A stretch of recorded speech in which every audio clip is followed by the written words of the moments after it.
Student मैथुल sir और आज मैं लेकर आया हूं इन्वर्जन पार्ट 4 का practice set. Inversion part first, inversion part second, inversion part third आपको पढ़ाया जा चुका है और इन्वर्जन पार्ट 4 में हम आपको प्रैक्टिस कराएंगे। जो भी रूल्स आपको पढ़ाए गए हैं आज हम लोग मिलकर उसकी प्रैक्टिस करेंगे ताकि जो भी आपको पढ़ाया गया वो चीजें रिवाइज हो जाए, रिमाइंड हो जाए। तो आइए जरा हम एक एक क्वेश्चन करके देखते हैं। देखिए क्वेश्चन नंबर आपका पहला लिखा, only by working hard you can succeed in life. Only by, और हमने आपको बताया था केवल ओनली इन्वर्जन नहीं लेता है, ओनली बाय इन्वर्जन लेता है। और ओनली बाय से जब हम दूसरा पार्ट चालू करेंगे तो इन्वर्जन किस में होगा, तो ओनली बाय का एक पार्ट बेटा आपका ये हो गया, दूसरा पार्ट आपका हुआ यू कैन। तो यू कैन को हम क्या करेंगे, कैन यू, जो कि ओनली बाय से हम दूसरे पार्ट को इन्वर्जन बनाते हैं। और इन्वर्जन की पहचान क्या है, सब्जेक्ट के पहले हेल्पिंग वर्ब का आना। तो बेटा हम यू कैन को क्या कर देंगे, कैन यू करेंगे। यहां पर यू कैन को हम करेंगे कैन यू। इसके बाद क्वेश्चन नंबर बेटा हम सेकंड देखेंगे, लिखा है आपका सो रूडली। अब देखिए रूड माने आपको होता बदतमीज। हमने आपको बताया था यदि सो का प्रयोग सेंटेंस के शुरुआत में किया जाए और उसके बाद एडवर्ब या एडजेक्टिव कुछ भी आपका जुड़ा हो तो हेल्पिंग पहले लेंगे, सब्जेक्ट बाद में लेंगे, मतलब ये केस भी आपका इन्वर्जन बनाता है। तो बेटा यहां हम दे स्पोक नहीं करेंगे, हम करेंगे डिड, चूंकि पास्ट इंडेफिनिट है, did they speak, did they speak. Okay, अब क्वेश्चन नंबर हम थर्ड बेटा देखेंगे, लिखा है आपका not only and but also. और हमने कहा था नॉट ओनली बट आल्सो के बीच यदि वर्ब जुड़ी हो और नॉट ओनली का प्रयोग सेंटेंस के शुरुआत में करेंगे तो इन्वर्जन केस बनाएगा। तो नॉट ओनली बट आल्सो बीच में आपका नो वर्ड दिया हुआ है, मेन वर्ब जो दिया हुआ है, और नॉट ओनली का प्रयोग आपने शुरुआत में किया तो ये भी आपका क्या बनाएगा, इन्वर्जन। तो जब इन्वर्जन बनाएगा तो बेटा प्रेजेंट इंडेफिनिट में है, इसको हम करेंगे did he know, did he know कर देंगे। ओके, क्वेश्चन नंबर 4 देखते हैं, there our chief guest comes. और ये भी हमने आपको बताया there our chief guest comes कि अगर हियर और देयर का प्रयोग सेंटेंस के शुरुआत में किया गया हो और आगे नाउन दिया हो तो नाउन के केस में इन्वर्जन बनाते हैं। तो जब इन्वर्जन हम बनाएंगे तो आवर चीफ गेस्ट कम्स, ये पूरा गलत होगा।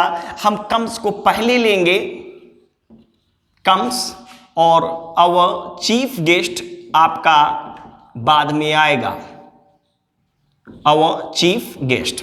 ओके, तो इस प्रकार से हम प्रैक्टिस करते चलेंगे, क्वेश्चन बाय क्वेश्चन रिवाइज होता चलेगा। इसके बाद बेटा क्वेश्चन नंबर आपका 5 लिखा है नॉट। नॉट से हमने आपको पार्ट थर्ड में बताया था आपको कि नॉट का प्रयोग यदि सेंटेंस के शुरुआत में किया गया हो, उसके साथ आर्ट की लाइन लगा, उसके बाद ऑब्जेक्ट या कोई वर्ड दिया हो तो हेल्प यू पहले, सब्जेक्ट बाद में, ये भी इन्वर्जन केस बनाएगा। तो हम क्या करेंगे, डिड सी स्पीक। क्योंकि जब हम इन्वर्जन बनाते हैं तो सब्जेक्ट पहले हेल्पिंग वर्ब लेते हैं। Not a word did she speak, एक शब्द भी उसने नहीं बोला। When she heard the news, जब उसने हस्बैंड के, और ये जो डिमाइज वर्ड बेटा लिखा है इसका मतलब डेथ होता, मौत होता, मतलब जब उसने हस्बैंड के मौत की खबर सुनी तो एक वर्ड भी उसके मुंह से नहीं निकला। अगला जो बेटा आपका लिखा है, she will not do everything, she will not do everything and neither her brother will. ये हमने आपको बताया था यदि दोनों पार्ट में एक ही बात कही जा रही है और पहला निगेटिव यदि बनाया है तो दूसरे पार्ट को हम इन्वर्जन से बनाएंगे। और जब इन्वर्जन से हम बनाएंगे तो हमने आपको बोला था कि हेल्पिंग वर्ब पहले और सब्जेक्ट बाद में। तो will, neither, I mean to say neither आपका सही है, और जितना हमको चेंज करना है, नाइदर अपनी जगह सही है, नाइदर विल हर ब्रदर, आपका neither will her brother. Okay, तो ये आपका सेकंड पार्ट में इन्वर्जन बनेगा। ध्यान रखना इस प्रकार के क्वेश्चन अक्सर आपके एग्जाम्स में आते रहते हैं, पूछे जाते रहते हैं। नेक्स्ट बेटा जो आपका लिखा हुआ सेल्डम, सेल्डम भी बेटा आपका इन्वर्जन लेता है, हमने पढ़ाया है आपको। सेल्डम का प्रयोग यदि सेंटेंस के शुरुआत में करेंगे तो इन्वर्जन केस बनाएगा। और जब ये इन्वर्जन केस बनाएगा तो बेटा वी गो नहीं हम करेंगे डू वी गो, क्योंकि प्रेजेंट इंडेफिनिट में है तो हम क्या करेंगे, डू वी गो। ओके, इसके बाद बेटा क्वेश्चन नंबर 8 हम देखेंगे। क्वेश्चन नंबर 8 में बेटा आपका लिखा हार्डली, हार्डली केस भी इन्वर्जन बनाता है। और जब हार्डली अगर शुरुआत में प्रयोग करते हैं, hardly, scarcely, rarely, बेयरली, seldom, never, not seldom, अगर इनका प्रयोग सेंटेंस के शुरुआत में करते हैं तो इन्वर्जन बनाता है। तो बेटा हम आई सॉ नहीं करेंगे, क्या करेंगे, डिड आई सी। ओके, ठीक है, intently, when she, when he ran away. Next बेटा आपका लिखा है नेवर। अगर नेवर का प्रयोग भी सेंटेंस के शुरुआत में करते हैं तो क्या करते हैं बेटा, इन्वर्जन का प्रयोग करते हैं। तो अब देखिए नेवर के बाद सब्जेक्ट बेटा का है। देखिए एक चीज गौर करना, in the history of India ये अदर वर्ड है, ये आपका सब्जेक्ट नहीं, सब्जेक्ट क्या वी। तो हम इंप्रूव कहां करेंगे, यहां पर करेंगे। तो प्रेजेंट इंडेफिनिट है तो हम क्या करेंगे, do we find. Okay, next बेटा हम देखेंगे नो सूनर। और नो सूनर का भी प्रयोग बेटा अगर सेंटेंस के शुरुआत में करेंगे तो इन्वर्जन लेता है। अगर नो सूनर का प्रयोग सेंटेंस के शुरुआत में करते हैं तो क्या लेंगे, इन्वर्जन। तो जब इन्वर्जन लेंगे तो बेटा क्या करना होगा, पास्ट इंडेफिनिट का सेंटेंस है तो ये हम अब बनाएंगे did he do this. No sooner did he do this uphill task. और अपहिल टास्क जो लिखा है बेटा ये जटिल काम होता है। तो जैसे उसने इस जटिल काम को किया वैसे हम लोगों ने उसकी प्रशंसा की। और ये जो लाउड वर्ड लिखा है इसका मतलब होता है प्रशंसा करना। नेक्स्ट बेटा आपका लिखा है you may live long by the grace of God. ईश्वर की कृपा से, भगवान की कृपा से आप खूब जिए। और बेटा ये एक प्रकार से किसका, प्रार्थना वाला सेंस है, एक प्रकार से आशीर्वाद वाला सेंस है। ये ऑप्टेटिव सेंटेंस है।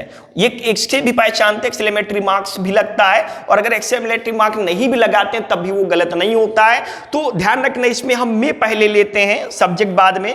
तो हम क्या करेंगे बेटा, मे यू करेंगे, मे यू का प्रयोग किया जाएगा। इसके बाद नेक्स्ट बेटा 12 नंबर क्वेश्चन आइए देखते हैं। ये जो देखिए अगला जो क्वेश्चन है बेटा ये आपका है कंडीशनल सेंटेंस से। और हमने आपको बताया था कंडीशनल सेंटेंस में यदि हैड वर और शुड का प्रयोग सेंटेंस के शुरुआत में किया जाए तो ये इन्वर्जन तो बनता ही बनता है। और ये सेंस किसका देता है, यदि का देता है। और जब यदि का सेंस देगा तो इसके साथ हम इफ का प्रयोग नहीं करेंगे। तो हम इसको दो तरीके से इंप्रूव करेंगे।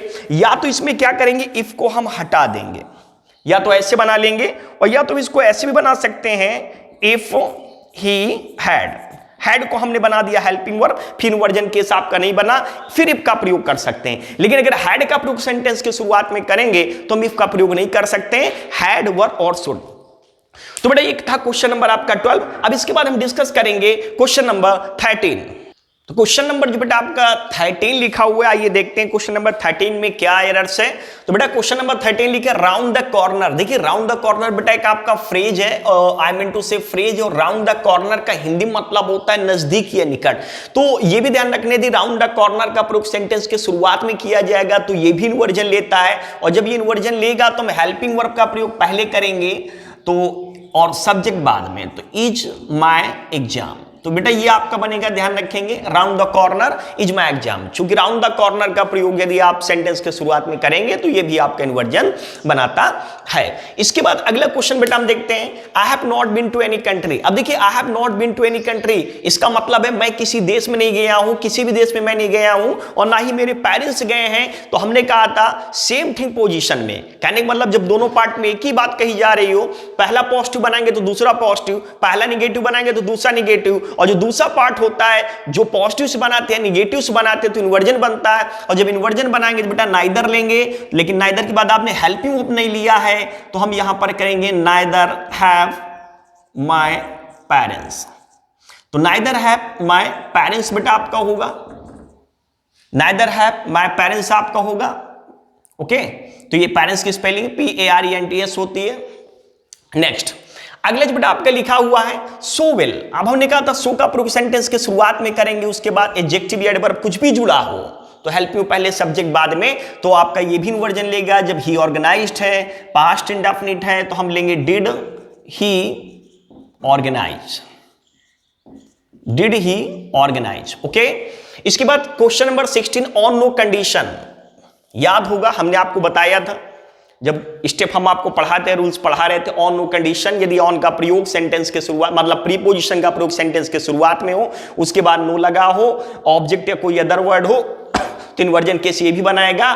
तो आई विल नहीं होगा, विल पहले लेंगे आई, क्योंकि इन्वर्जन का नियम क्या है, सब्जेक्ट पहले हेल्पिंग वर्ब का आना। ओके, अब आइए देखते हैं क्वेश्चन नंबर बेटा 17 लिखा है नेवर। नेवर बिगिनिंग में अगर यूज करोगे तो बेटा क्या लेता है, इन्वर्जन लेता है। तो हम क्या करेंगे, नेवर जो आपका लिखा है तो नेवर ही गो को हटाकर क्या करेंगे, प्रेजेंट इंडेफिनिट सेंटेंस है, नेवर डज ही गो। तो नेवर डज ही गो, तो never does he go, never does he go there with his friends. Next बेटा आपका लिखे here the train comes. Here there अगर सेंटेंस के beginning में use करते हैं और आगे नाउन होता है तो इन्वर्जन लेता है। और जब इन्वर्जन लेगा तो द ट्रेन नहीं, यहां पर आएगा हियर कम्स द ट्रेन, आपका ये बनेगा जो सही होगा। नेक्स्ट बेटा नॉट सेल्डम। देखिए एक चीज और गौर करके देखना, सेल्डम आपका निगेटिव वर्ड होता है। सेल्डम का प्रयोग यदि सेंटेंस के बीच में यूज करते हैं तो उसके साथ कभी नॉट का प्रयोग नहीं करते हैं, लेकिन सेल्डम का प्रयोग सेंटेंस के शुरुआत में करते हैं तो नॉट लगा लो तो भी सही है और ना लगाओ तो भी सही है। जब सेल्डम के साथ आप नॉट लगाओगे तो इसका सेंस हो जाएगा बेटा प्रायः, मतलब नॉट सेल्डम का प्रयोग इन्वर्जन की तरह करते हैं, लेकिन सेल्डम का प्रयोग अगर सेंटेंस के बीच में करें तो उसके साथ कभी नॉट नहीं आता है। तो नॉट सेल्डम जैसा कि आपका इन्वर्जन लेता है बच्चे, तो हम क्या करेंगे, not seldom present indefinite sentence है, not seldom do we convince him. Not seldom प्राय हम उसको समझाते हैं to refrain from his mischief, वो अपनी हरकतों से बाज आ जाए, वो अपनी शरारतों से बाज आ जाए, लेकिन वो नहीं आता। अब टू सच से भी आपका हमने इन्वर्जन बताया था, टू सच दिया हो, वाइन लगा हो, आगे ऑब्जेक्ट या अदर वर्ड हो तो इन्वर्जन का केस बेटा लेंगे तो द कंडीशन हैज नहीं होगा, has the condition, has the condition. और एग्रीवेट का मतलब होता है गंभीर होना, जब स्थिति और गंभीर हो जाए। देखिए ग्रेव बीच में लिखा है, ग्रेव माने होता है गंभीर, aggravated to such an extent the condition has aggravated, मतलब इस हद तक, इस स्तर तक स्थिति मतलब गंभीर हो गई है कि अब कोई इसको सॉल्व नहीं कर सकता। इसके बाद बेटा क्वेश्चन नंबर 21 हम देखेंगे, लिखा है he did not do it, उसने इसको नहीं किया और उसके मित्रों ने भी उसको नहीं किया, मतलब पहला निगेटिव और दूसरा भी निगेटिव। तो पता है आपको दूसरा पार्ट क्या बनता है, इन्वर्जन बनता है। तो जब इन्वर्जन बनाओगे तो बेटा आप क्या करेंगे, नाइदर के बाद हेल्पिंग वर्ब लेंगे। अब नाइदर के बाद हम क्या हेल्पिंग वर्ब लेंगे, नाइदर डिड, कुछ नहीं यहां पर डिड बेटा लगा देंगे क्योंकि पास्ट इंडेफिनिट का सेंटेंस है। इसके बाद बेटा अगला जो क्वेश्चन बेटा आपका लिखा है, वर इफ ही यू, यदि वह आपकी जगह होता हुआ ऐसा करता, और ये कंडीशनल सेंटेंस से पूछा गया है और यहां है क्या बेटा इन्वर्जन। ये तो सही है, ये तो गलत नहीं है, लेकिन इसमें गलती किसकी है, इफ की, क्योंकि हमने आपको बार बार बताया है यदि हैड, वर और शुड का प्रयोग कंजंक्शन की तरह किया जाए, मतलब सेंटेंस के शुरुआत में यूज किया जाए, तो ये यदि का सेंस देते हैं, और जब यदि का सेंस देंगे तो इनके साथ इफ का प्रयोग नहीं करेंगे, और या तो फिर इनका प्रयोग सब्जेक्ट के बाद करें तो ये हेल्पिंग वर्ब बन जाएंगे, तब आप इफ लगा सकते हैं। कहने का मतलब इसी सेंटेंस को आप ऐसे भी बना सकते हैं, इफ ही वर। ध्यान रखना एग्जाम्स में कई बार इससे रिलेटेड क्वेश्चंस पूछे गए हैं।